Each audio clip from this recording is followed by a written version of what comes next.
राधे राधे दोस्तों। क्या माता पिता की मृत्यु के बाद उनकी तस्वीर घर में लगानी चाहिए? माता पिता हमारे पहले गुरु होते हैं। उनका प्यार, उनका त्याग और उनका आशीर्वाद ही हमारे जीवन की सबसे बड़ी पूंजी होता है। जब वे इस संसार को छोड़कर चले जाते हैं तो उनकी स्मृति हमारे हृदय में अमिट रूप से बस जाती है। बहुत से लोग अपने दिवंगत माता पिता की याद में उनके चित्र घर में लगाते हैं, लेकिन यहाँ प्रश्न यह उठता है, क्या मृत्यु के बाद तस्वीर घर में लगाना वास्तव में उचित है? क्या इसका कोई आध्यात्मिक प्रभाव होता है? और क्या ऐसा करने से आत्मा को शांति मिलती है या और अधिक बंधन उत्पन्न होता है? दोस्तों, मैं वर्णिता आपका हमारे भक्ति बिट्स ठाकुर जी इस चैनल पर स्वागत करती हूँ। दोस्तों, इसी गहरे रहस्य को प्राचीन शास्त्रों में वर्णित किया गया है। गरुड़ पुराण और शिव संहिताओं में इसका स्पष्ट उल्लेख है कि मृत्यु के बाद आत्मा की गति और उसके साथ जुड़ी ऊर्जा पर हमारे कर्म और हमारी श्रद्धा का सीधा प्रभाव पड़ता है। और इसी विषय को समझाने के लिए एक अद्भुत कथा मिलती है। कथा कुछ इस प्रकार है। एक समय की बात है, पक्षी राज गरुड़ पृथ्वी लोक का भ्रमण कर रहे थे। वे उन स्थानों को देख रहे थे जहां मनुष्य जीवन और मृत्यु के बीच झूलते हैं। तभी उनकी दृष्टि एक ऐसे दृश्य पर पड़ी जिसने उन्हें गहन विचार में डाल दिया। उन्होंने देखा कि एक परिवार अपने प्रिय सदस्य की मृत्यु के बाद चिता के पास विलाप कर रहा है। आंसुओं से भरे उनके चेहरे उनके हृदय का दुख प्रकट कर रहे थे। समय बीता और वही परिवार उस दिवंगत व्यक्ति की एक बड़ी तस्वीर बनवाकर अपने घर के पूजा स्थान में स्थापित कर देता है।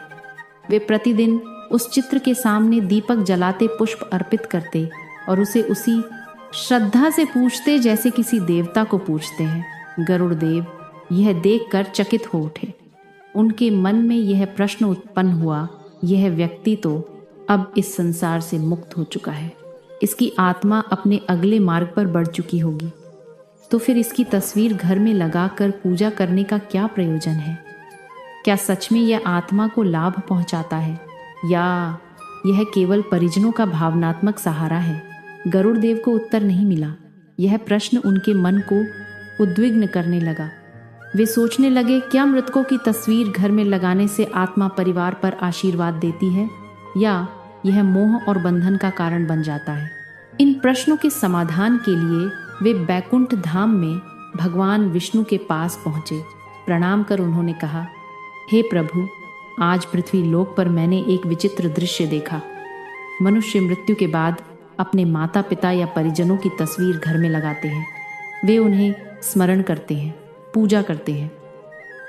क्या यह आत्मा के लिए कल्याणकारी है या इसके पीछे कोई गहरा रहस्य छिपा है? भगवान विष्णु मंद मुस्कान के साथ बोले, हे गरुड़, आज तुमने अत्यंत गूढ़ प्रश्न किया है। यह प्रश्न केवल तुम्हारे लिए ही नहीं, समस्त मानव जाति के कल्याण से जुड़ा है। सुनो, मैं तुम्हें एक कथा सुनाता हूँ जिसमें यह रहस्य प्रकट होगा, और इस कथा को जो भी ध्यानपूर्वक सुनता है उसके पितृ सदैव तृप्त रहते हैं और उसका जीवन शांति से भर जाता है। तब भगवान विष्णु कथा आरंभ करते हैं। काशी नगरी में मयूर नामक एक युवक रहता था। मयूर धार्मिक प्रवृत्ति का, सत्यप्रिय और अपने माता पिता का अत्यंत सेवक था। उसके जीवन का मुख्य उद्देश्य अपने माता पिता की सेवा करना और उनके आशीर्वाद से जीवन जीना था। मयूर की पत्नी गीता भी पतिव्रता, धर्मपरायण और परिवार को सम्मान देने वाली थी।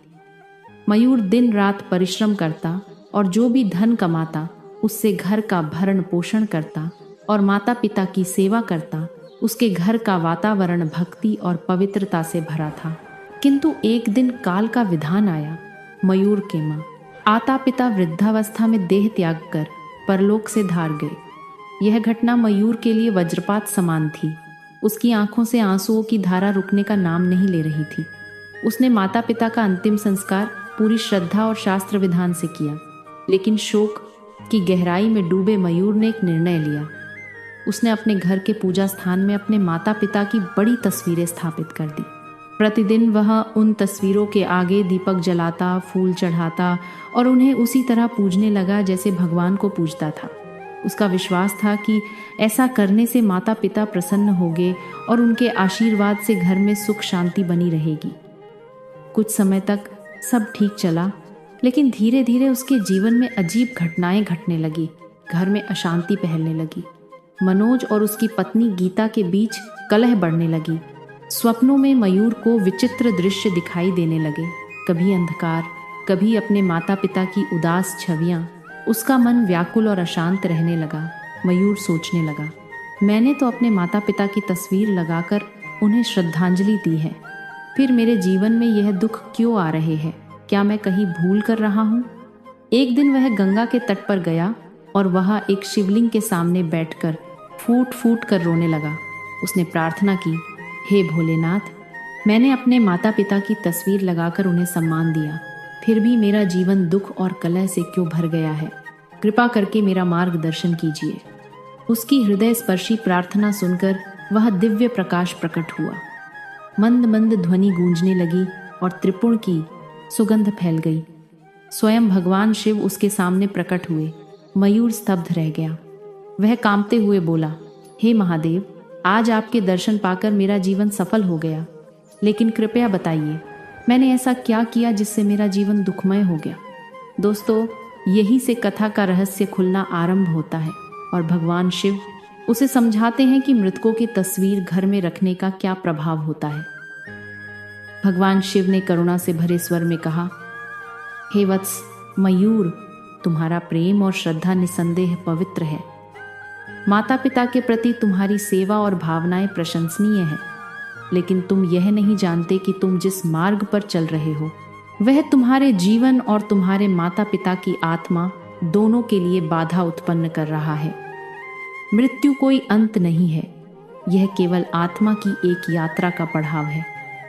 जब कोई आत्मा देह का त्याग करती है तो उसका उद्देश्य होता है अगले लोक की ओर प्रस्थान करना। लेकिन जब परिजन उसकी तस्वीर को पूजा स्थान पर रखकर प्रतिदिन दीपक जलाते हैं और उसी तरह आराधना करते हैं जैसे ईश्वर की, आत्मा जो आगे बढ़ना चाहती है वह उस मोह और स्मृति में अटक जाती है। हे वत्स, तुम्हारा हृदय निर्मल है, लेकिन समझो कि आत्मा को सबसे बड़ी आवश्यकता मुक्ति की होती है, ना कि बंधन की। जब तुम अपने माता पिता की तस्वीर को उसी स्थान पर रखते हो जहाँ भगवान का निवास है, तो तुम दो अलग अलग शक्तियों को मिला देते हो। एक शक्ति जो मुक्ति का मार्ग दिखाती है और दूसरी शक्ति जो स्मृति और मोह से जुड़ी है। दोस्तों, परिणाम यह होता है कि न केवल आत्मा की गति बाधित होती है, बल्कि गृहस्थ जीवन में भी अशांति आ जाती है। मयूर गहरी जिज्ञासा से भगवान शिव की बातें सुन रहा था। उसके मन में और प्रश्न उठे। प्रभु, मैं तो केवल अपने माता पिता को सम्मान देने के लिए उनकी तस्वीर को पूज रहा था, क्या यह गलत है? भगवान शिव ने शांत स्वर में उत्तर दिया, वत्स, सम्मान और पूजा में अंतर है। सम्मान का अर्थ है स्मरण करना, उनकी शिक्षाओं और मूल्यों को जीवन में उतारना, उनके नाम पर सत्कर्म करना। लेकिन पूजा का अर्थ है उन्हें देवताओं के समान आराधना करना। मृत आत्माओं को पूजा स्थान पर स्थान देना उचित नहीं है। पूजा केवल उस शक्ति की होती है जो हमें मोक्ष और ईश्वर की ओर ले जाए। तुम्हें अपने माता पिता की तस्वीर घर में लगाने से कोई रोक नहीं है, परंतु ध्यान रखना, वह स्थान पूजा स्थल नहीं होना चाहिए। तस्वीर को घर के किसी शांत कोने में श्रद्धा के रूप में रखो, स्मृति के रूप में रखो, परंतु दीपक, अगरबत्ती और आरती का स्थान केवल ईश्वर का होना चाहिए। क्योंकि जब हम मृतकों की तस्वीर को उसी स्थान पर रखते हैं जहां हम भगवान को बुलाते हैं, तो आत्मा का मोह और बढ़ जाता है और वही मोह अशांति और बाधाओं का कारण बनता है। भगवान शिव आगे बोले, हे वत्स, जब आत्मा इस शरीर को छोड़ देती है तो वह अगले लोक की यात्रा पर निकलती है। लेकिन जब तुम उसकी तस्वीर के सामने रोते हो, दीपक जलाते हो, बार बार उसे याद करते हो, तो तुम्हारी भावनाएं उस आत्मा को पकड़ लेती हैं। आत्मा आगे नहीं बढ़ पाती।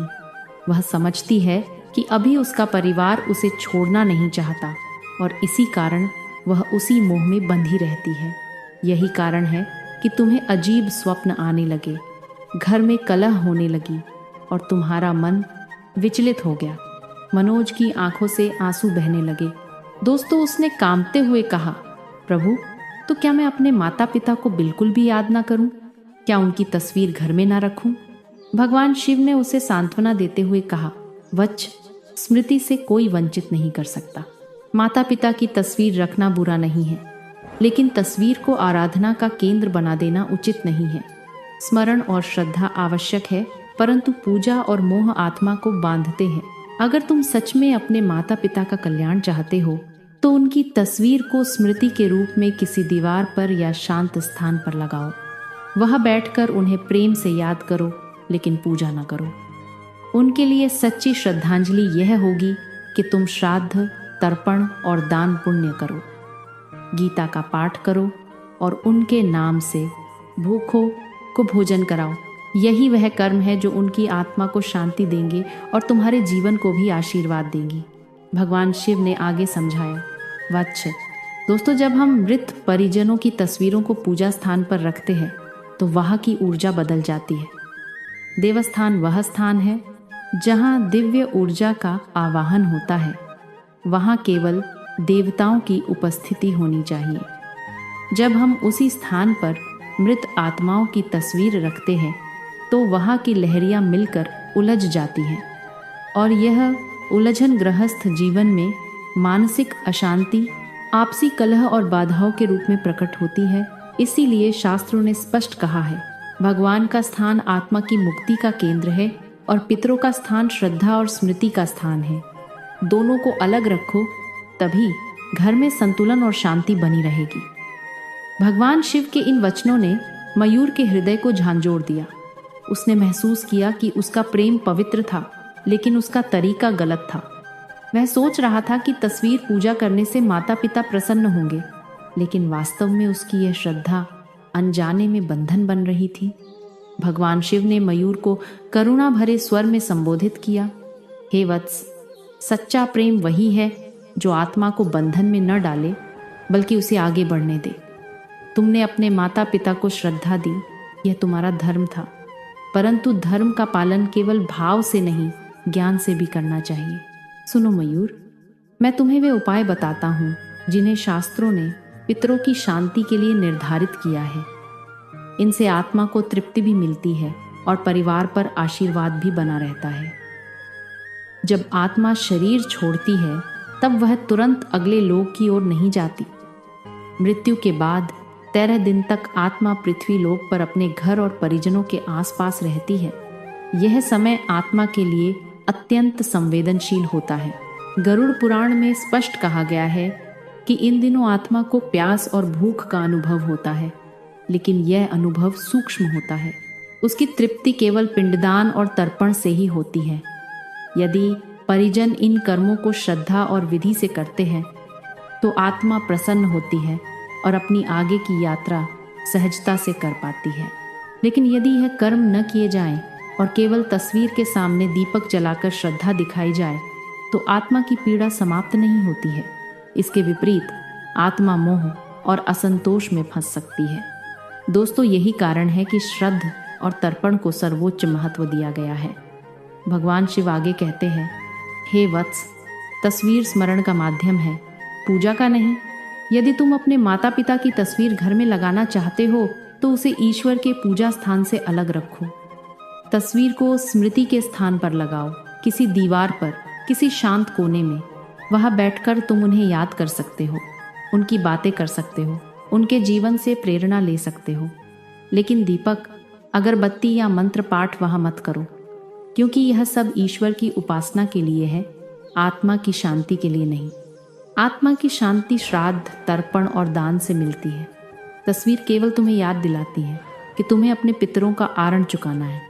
भगवान शिव बोले, हे मयूर, जब तुम अपने माता पिता की स्मृति में भूखों को भोजन कराते हो, वस्त्र दान करते हो या किसी की सेवा करते हो तो उसका पुण्य सीधा उनकी आत्मा तक पहुंचता है।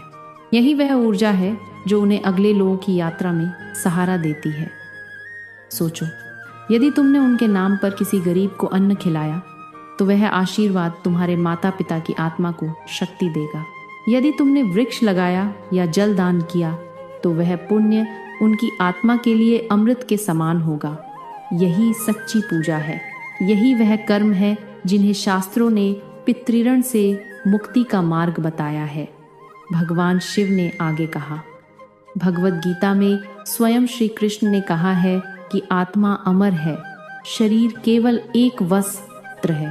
गीता के अध्याय 2 का श्लोक 22 कहता है, वासांसी जीर्णानि यथा विहाय नवाणि गृह्णाति नरोपराणि तथा शरीरानि विहाय जीर्णान न्यन्यानि संयाति नवाणि देहि। अर्थात जैसे मनुष्य पुराने वस्त्रों को त्याग कर नए वस्त्र धारण करता है, वैसे ही आत्मा पुराने शरीर को छोड़कर नया शरीर प्राप्त करती है। इसीलिए गीता का पाठ आत्मा को यह स्मरण कराता है कि उसका अंतिम लक्ष्य ईश्वर से मिलन है। जब तुम अपने माता पिता की स्मृति में गीता का पाठ करते हो तो उस ऊर्जा का लाभ उनकी आत्मा को भी मिलता है और तुम्हारे मन को भी शांति मिलती है। भगवान शिव ने गहरी दृष्टि से मयूर को देखते हुए कहा, एक बात भली भांति समझ लो, स्मरण श्रद्धा का है, लेकिन पूजा केवल ईश्वर की होती है। जब तुम माता पिता की तस्वीर को पूजा स्थान पर रखते हो तो यह मोह है, उन्हें स्मरण करते हो और उनके नाम पर सत्कर्म करते हो तो यह प्रेम है। मोह आत्मा को बांधता है, प्रेम आत्मा को मुक्त करता है।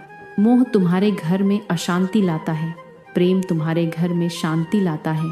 मोह तुम्हें रोता हुआ रखता है, प्रेम तुम्हें कर्मशील और आशीर्वाद से भरा रखता है। मयूर ने हाथ जोड़कर भगवान शिव से कहा, प्रभु, मैं आपकी बातों को समझ रहा हूँ। अब मुझे ज्ञात हो गया है कि मेरी भूल कहाँ थी। मैं माता पिता को पूजा के समान पूज रहा था, जबकि मुझे उन्हें स्मरण करना चाहिए था। कृपया मुझे बताइए कि आगे मुझे क्या करना चाहिए ताकि उनकी आत्मा को शांति मिले और मेरे घर में सुख शांति बनी रहे। भगवान शिव मुस्कुराए और बोले, वत्स, अब तुम्हें अपने माता पिता की तस्वीर पूजा स्थान से हटा देनी चाहिए। उसे किसी शांत स्थान पर रखो। प्रतिदिन उनके नाम पर प्रार्थना करो, लेकिन पूजा मत करो। हर वर्ष श्राद्ध और तर्पण करो, गीता का पाठ करो और उनके नाम पर सत्कर्म करो। भूखों को अन्न, रोगियों को औषधि और ज़रूरतमंदों को वस्त्र दो। यही तुम्हारे माता पिता की आत्मा के लिए सबसे बड़ी श्रद्धांजलि होगी। यही सच्चा पुत्र धर्म है। मयूर का हृदय अब शांत होने लगा। उसे लगा कि उसके भीतर का बोझ उतर रहा है। उसकी आंखों से आंसू बह रहे थे, लेकिन अब वे आंसू पीड़ा के नहीं, शांति और समर्पण के थे। भगवान शिव के वचनों को सुनकर मयूर की आंखों से आंसू बहते रहे, लेकिन अब उसके हृदय में भय और भ्रम की जगह ज्ञान और शांति उतर रही थी। उसने हाथ जोड़कर कहा, प्रभु, अब मुझे सच्चा धर्म समझ में आ गया है। मैं अपने माता पिता को पूजा का केंद्र नहीं, बल्कि स्मृति और प्रेरणा का आधार बनाऊंगा। उनके नाम पर मैं दान करूंगा, श्राद्ध और तर्पण करूंगा और उनके द्वारा सिखाए गए मूल्यों को जीवन में उतारूंगा। यही उनकी आत्मा की शांति का मार्ग होगा। भगवान शिव ने आशीर्वाद देते हुए कहा, वत्स, याद रखो, जो गया है उसका मार्ग रोकना नहीं चाहिए। मृत्यु का अर्थ है आगे बढ़ना। इतना कहकर भगवान शिव दिव्य प्रकाश में विलीन हो गए। वातावरण में गहन शांति फैल गई। मयूर का हृदय हल्का हो चुका था। दोस्तों, घर लौटकर मयूर ने सबसे पहले अपने माता पिता की तस्वीर को पूजा स्थान से हटा दिया। उसने उसे घर के एक शांत स्थान पर रखा, जहां परिवारजन बैठकर स्मरण कर सके। अब वह तस्वीर उसके लिए मोह का कारण नहीं, बल्कि प्रेरणा का स्रोत बन गई। मयूर ने निश्चय किया कि वह प्रतिवर्ष श्राद्ध और तर्पण करेगा। उसने अपने माता पिता की स्मृति में गरीबों को भोजन कराना शुरू किया, गीता का पाठ करने लगा और हर अवसर पर सत्कर्म करने लगा। धीरे धीरे उसके घर का वातावरण बदलने लगा। मानसिक अशांति समाप्त हो गई। मयूर और उसकी पत्नी गीता के बीच के झगड़े शांत हो गए। घर में सुख और शांति लौट आई और सबसे बड़ी बात, मयूर के मन का बोझ उतर गया। उसे हर समय यह अनुभव होने लगा कि उसके माता पिता की आत्मा अब प्रसन्न और मुक्त है। भगवान विष्णु ने यह कथा सुनाकर गरुड़देव से कहा, हे पक्षीराज, अब तुम समझ गए कि मृत्यु के बाद माता पिता की तस्वीर घर में क्यों नहीं लगानी चाहिए, विशेषकर पूजा स्थान पर। तस्वीर स्मृति का माध्यम हो सकती है, परंतु पूजा का नहीं। मनुष्य का सच्चा धर्म यह है कि वह अपने पितरों के लिए तर्पण और श्राद्ध करें, उनके नाम पर दान पुण्य करें और उनके मूल्यों को जीवन में उतारें। यही वह मार्ग है जिससे आत्मा को शांति मिलती है और परिवार पर आशीर्वाद बना रहता है। गरुड़ देव ने विनम्र होकर कहा, हे प्रभु, आज मेरा संशय दूर हो गया। अब मैं इस ज्ञान का प्रचार करूंगा ताकि लोग मोह और अज्ञान में न पड़े। वे यह जान सकें कि मृतकों की तस्वीर पूजा स्थान पर लगाने से आत्मा बंधती है, मुक्त नहीं होती। स्मरण श्रद्धा से करो। पूजा केवल ईश्वर की यही धर्म है, यही संतुलन है। भगवान विष्णु ने कहा, हे गरुड़, यही संदेश तुम तीनों लोकों में फैलाओ। यह ज्ञान हर गृहस्थ के लिए अत्यंत आवश्यक है। जो इसे अपनाएगा उसके घर में सदैव शांति रहेगी। दोस्तों, इस कथा से हमें यह शिक्षा मिलती है कि माता पिता की मृत्यु के बाद उनकी तस्वीर घर में लगाना बुरा नहीं है, लेकिन उसे पूजा स्थान में नहीं रखना चाहिए। पूजा का स्थान केवल ईश्वर के लिए है। तस्वीर को स्मृति और श्रद्धा के स्थान पर रखें, लेकिन उनकी आत्मा की शांति के लिए श्राद्ध, तर्पण, दान और गीता पाठ करें। मोह से नहीं, प्रेम से उन्हें विदा करें। मोह आत्मा को बांधता है, प्रेम मुक्त करता है। सच्ची श्रद्धांजलि यह नहीं कि हम आंसुओं में डूबकर उन्हें रोकें, बल्कि यह है कि हम उनके नाम पर अच्छे कर्म करें। माता पिता की मृत्यु के बाद उनकी तस्वीर घर में लगाना बुरा नहीं है, लेकिन उसे पूजा स्थल पर रखना उचित नहीं है।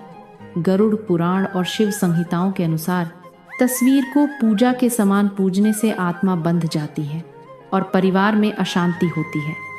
कथा में मयूर की कहानी से यह समझाया गया है कि तस्वीर को स्मृति के रूप में घर के शांत स्थान पर रखना चाहिए।